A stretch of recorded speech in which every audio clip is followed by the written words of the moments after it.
నిన్ను నువ్వు ప్రతిష్ఠించుకో.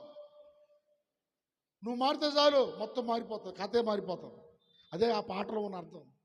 ఏమైనా చేయగలవు, కథ మొత్తం మార్చగలవు, నీ నామముకే మహిమంతా తెచ్చుకుందువు. హల్లెలూయా. కథ మారిపోయిద్దే. నువ్వు మారితేనే మారిద్ది. నువ్వు మారితే రింగ్ టోన్ మారిద్ది. నువ్వు మారితే నీ రూపం, బొట్లు గిట్లు మొత్తం పోతాయి. లోకం హెచ్చులు పెచ్చులు మొత్తం పోతాయి. చేప తీసుకుంటాం, చేపకి వేసుకుంటే బాగుంటుందా? దాన్ని ఏం చేయాలి?